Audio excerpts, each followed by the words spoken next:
Are you crazy? Give it back. I promised my mother this money, my husband barked, snatching all my savings from me. My mother-in-law snatched the 700,000 from my hands and ran to the exit, but froze when the door suddenly opened. And before we continue, please write what country you are from and how old you are. Enjoy listening. Marina was tired. Tired of these endless moves from one rented apartment to another. Each time new wallpaper, someone else's creaky floors, a smell that could not become native. She dreamed of her own corner, a place where she could hang her paintings, arrange her favorite books, plant flowers on the balcony without asking anyone's permission. She dreamed of a house that she could call her own. This dream had been haunting her for several years. Ever since she and Alexei got married, the housing issue had been especially acute. At first, they lived with his mother in a cramped two-room apartment, where every breath had to be coordinate with Tamara Petrovna. Then, with difficulty, they persuaded her to move to a rented apartment, but the feeling of temporariness, of someone else's presence, did not leave Marina for a minute. She worked tirelessly, trying to keep up with Alexei, who, however, did not show any particular zeal for work. He was quite happy with the role of an eternal child with his mother, who, it seemed, was still choosing his socks. Marina understood that if they wanted to break out of this vicious circle, they needed to act. And she decided to save up for a down payment on a mortgage. This seemed the only real way to get her own home. She studied all the offers from banks, calculated the possible options, and made a strict financial plan. The first months were especially difficult. She had to give up a lot. From the vacations she dreamed of so much, from the new dresses that looked good in store windows, from going to the cinema and cafes with her friends. Every ruble went into the piggy bank, to her cherished dream. Alexei belonged to her venture with indifference, sometimes even with mockery. "Why do you need this, Marin?" he said, lounging on the sofa in front of the TV. "We'll live like everyone else, rent an apartment until we get tired of it. What's the point of these sacrifices?" Quote. Marina tried not to pay attention to his words. She knew that if she did not take matters into her own hands, nothing would change. She imagined how she would choose wallpaper for her apartment, how she would arrange the furniture, how she would drink tea in her kitchen, looking out the window at her city. These dreams gave her the strength to move on. Gradually, step by step, the amount grew.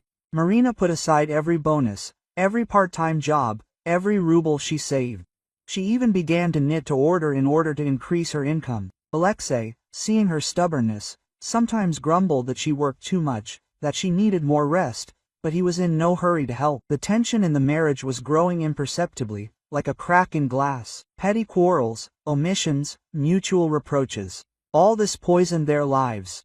It seemed to Marina that they were moving away from each other every day. Alexei spent more and more time with his mother, complaining about life, about work, about her. Tamara Petrovna, in turn, never missed an opportunity to add fuel to the fire. She constantly criticized Marina, found fault with everything she did. She didn't like the way Marina cooked, the way she dressed, the way she talked. Marina tried not to pay attention to her nagging, but deep down she felt resentment and irritation. And then, finally, the day came when the amount needed for the first installment was almost collected. In a large white envelope lay 700,000 rubles. The result of many years of effort, a dream that had almost become a reality. Marina put the envelope in a safe place, in a linen closet, and held her breath. It seemed to her that a little more and she would be able to touch her dream. That evening she cooked dinner, set the table, lit candles, wanted to celebrate this event with Alexei, to share her joy, but he came home late, tired and irritated, immediately went into the room, turned on TV and sat down on the sofa. "What happened?" Marina asked, putting a plate of food on the table. "Nothing," Alexei muttered. Without taking her eyes off the screen, Marina sat down next to him and took his hand. "I wanted to tell you something," she said, trying to maintain a calm tone. Alexei sighed and turned to her. "What else?" he asked with displeasure. Marina took an envelope out of the closet and handed it to Alexei. "Look," she said with a smile. Alexei took the envelope, opened it and looked in surprise at the wads of money. "What is this?" He asked. These are our savings for an apartment, Marina answered. We've collected the required amount. Alexei's face darkened. Why do you need this? He asked. I told you it was all nonsense. But this is our dream, Marina objected. Our chance to find our own home. I have other plans, Alexei said, turning away from her. Marina felt a wave of anxiety rising in her chest. What plans? She asked. Alexei was silent. Marina turned away from him and went into the room. She closed the door and leaned her back against it. Tears streamed down her cheeks. She felt betrayed and deceived.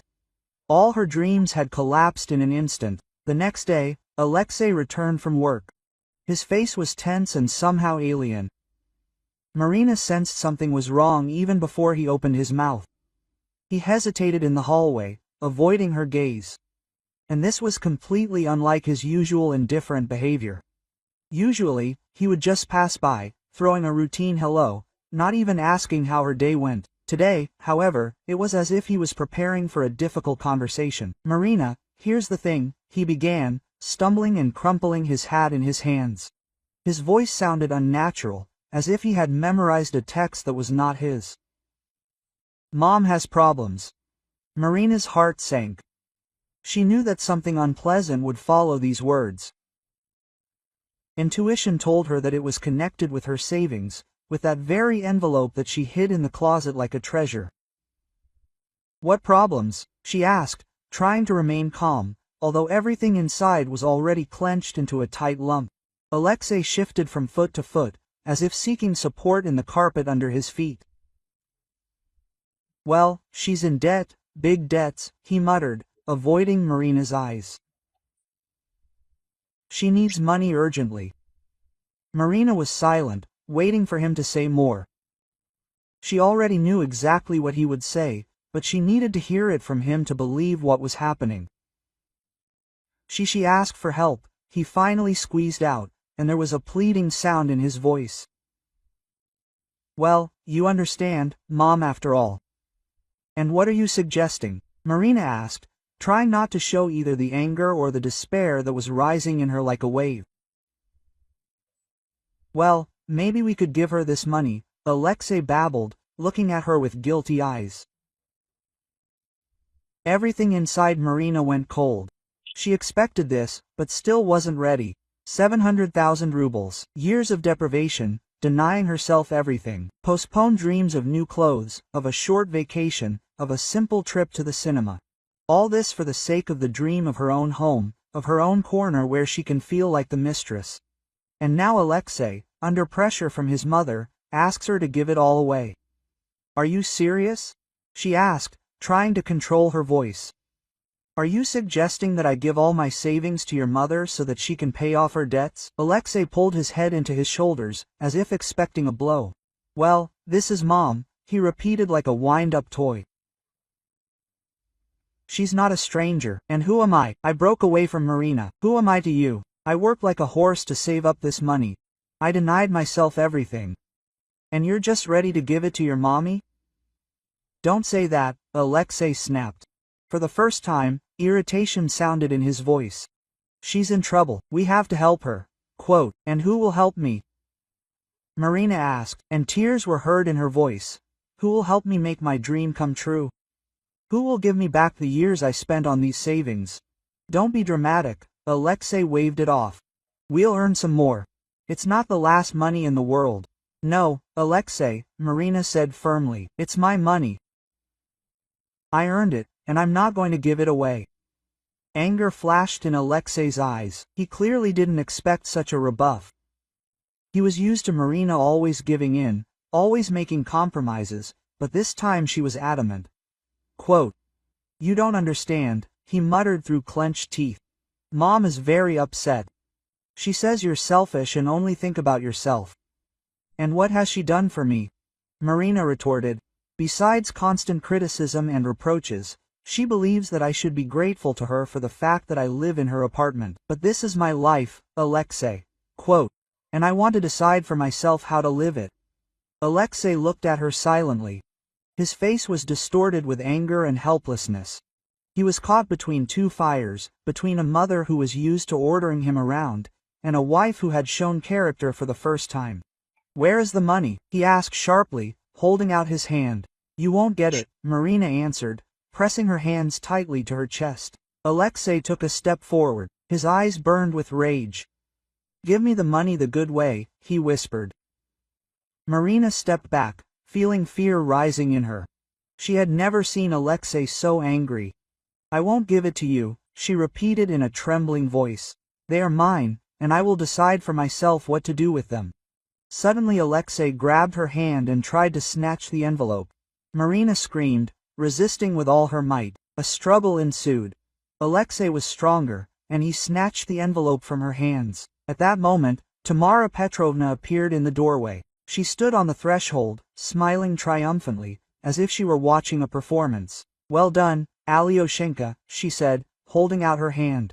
"Give the money to Mom." Alexei, breathing heavily, handed the envelope to his mother. Tamara Petrovna grabbed it and, without saying a word, turned around and headed for the exit. Marina, exhausted and humiliated, stood in the middle of the room, unable to squeeze out a word. She watched as Tamara Petrovna left, taking with her her dream, her hope, her future. But suddenly the door swung open and Igor Sergeyevich, the local police officer and part-time neighbor, appeared on the threshold. His gaze slid over the crumpled envelope in Tamara Petrovna's hands, over Marina's flushed face, over Alexei's guiltily lowered head. There was tension in the air, which seemed to be felt even physically. "Is everything all right?" Igor Sergeyevich asked. His voice was even, but there was a sense of wariness in it. "I heard a noise." Marina caught her breath. This was her chance. The only one, perhaps. She looked at Igor Sergeyevich. In his eyes she saw not only a representative of the authorities, but also sympathy. "No, Igor Sergeyevich, not everything is all right," she answered. Her voice was shaking, but there was determination in it. "They stole my money. My money, which I saved for years for an apartment." Tamara Petrovna tried to object, but Igor Sergeyevich raised his hand, stopping her. Quote, "Let me sort this out," he said. His gaze became more serious. He entered the apartment, looking around. "Alexei, what's going on here?" Alexei, like a cornered animal, began mumbling something unintelligible, making excuses and throwing guilty glances at his mother. Mom just, she thought he had stumbled, not knowing how to explain the situation without making a complete idiot of himself. Tamara Petrovna, feeling that the situation was getting out of control, tried to take the initiative into her own hands. "Igor Sergeyevich, this is a family matter. We'll sort this out ourselves," she said, trying to speak confidently, but there was nervousness in her voice. "Marina is just exaggerating." Exaggerating? Marina couldn't take it anymore. "I worked like crazy, denied myself everything to save up for my own place. And now you say that I'm exaggerating when my savings are taken away from me." She turned to Igor Sergeyevich. Quote, "Igor Sergeyevich, I have bank statements confirming all my income.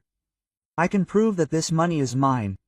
I saved it for several years, transferred every penny to a savings account, and then withdrew it to make the first payment on the mortgage." Igor Sergeyevich listened attentively, without interrupting. He took out a notebook and pen. "Marina, do you want to write a statement?" he asked, looking her straight in the eyes. Marina hesitated for only a moment.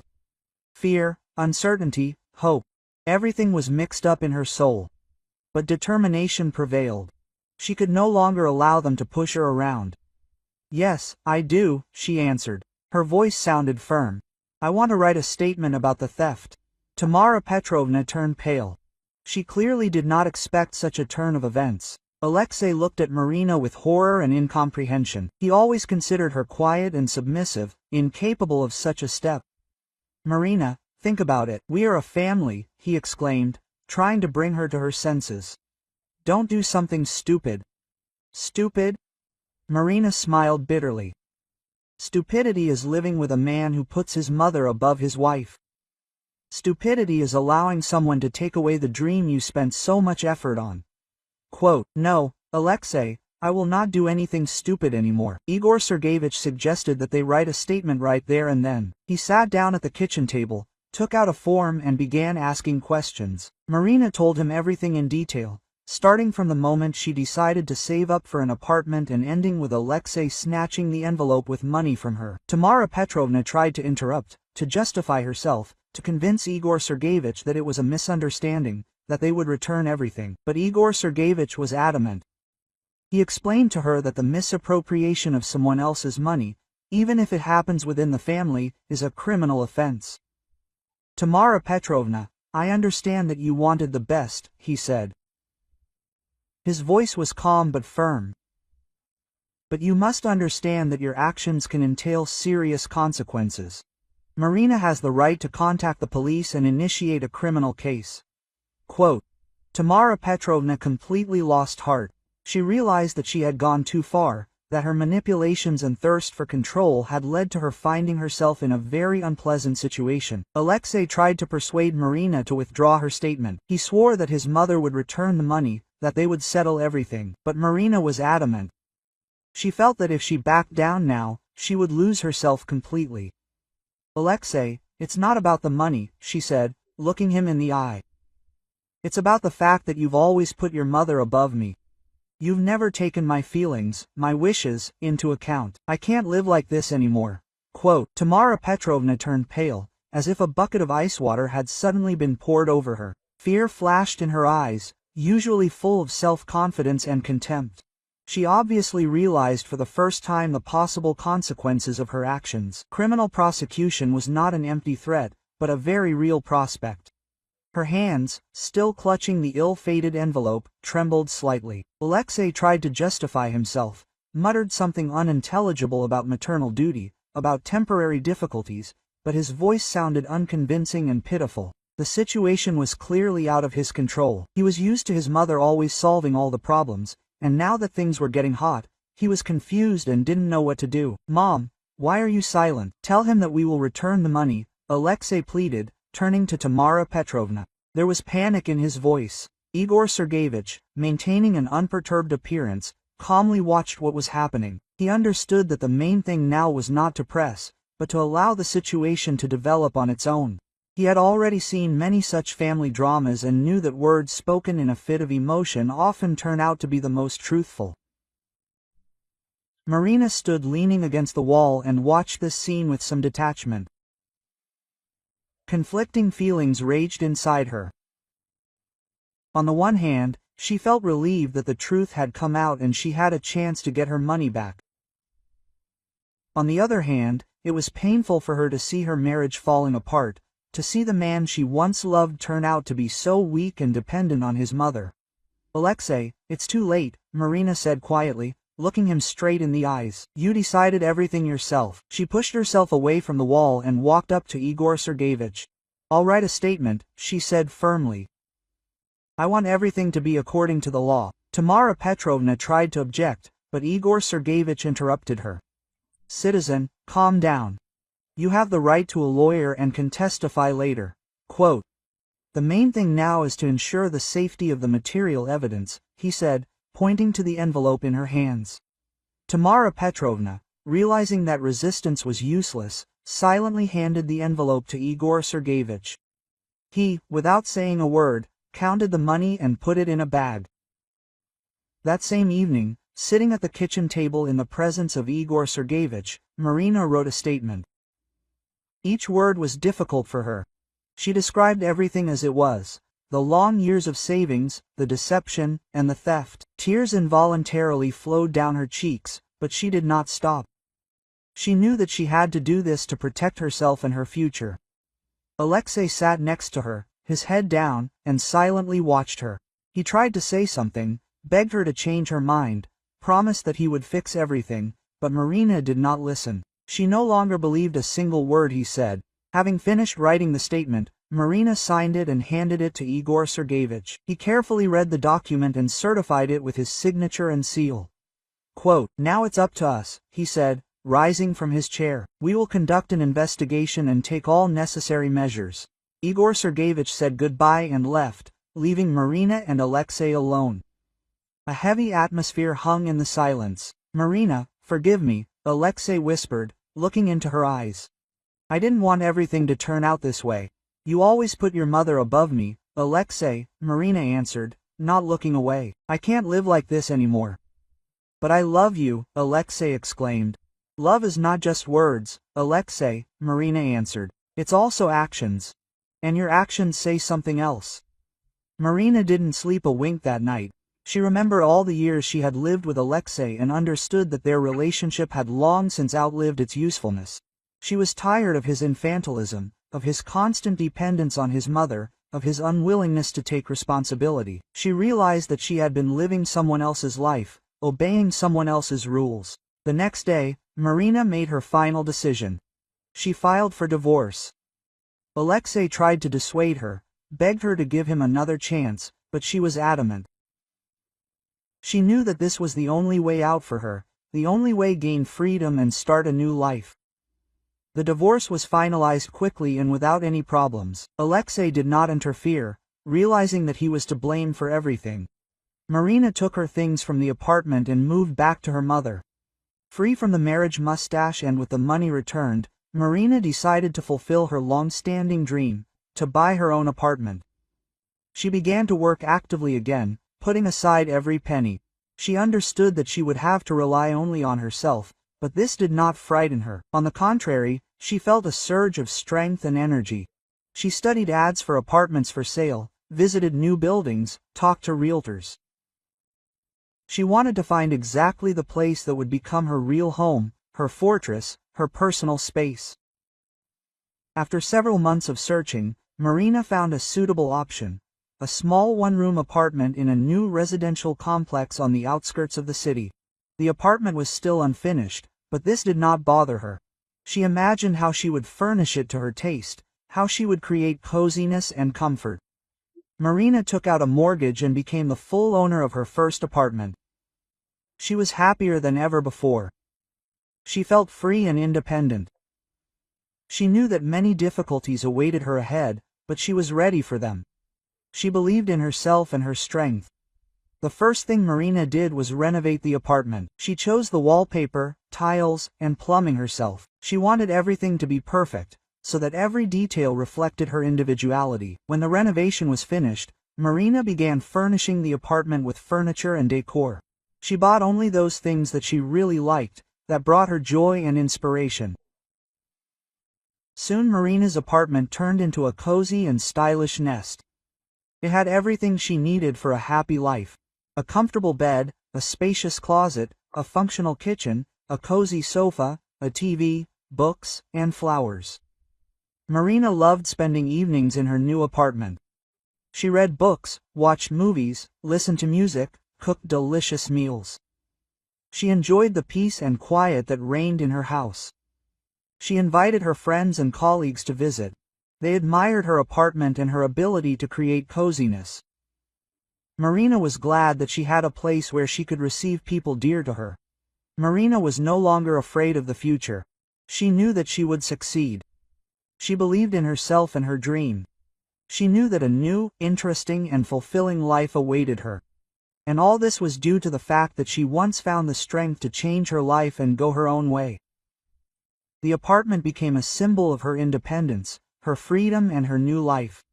She looked out the window of her apartment and saw before her not just city landscapes, but endless horizons of possibilities. And she knew that everything was in her hands.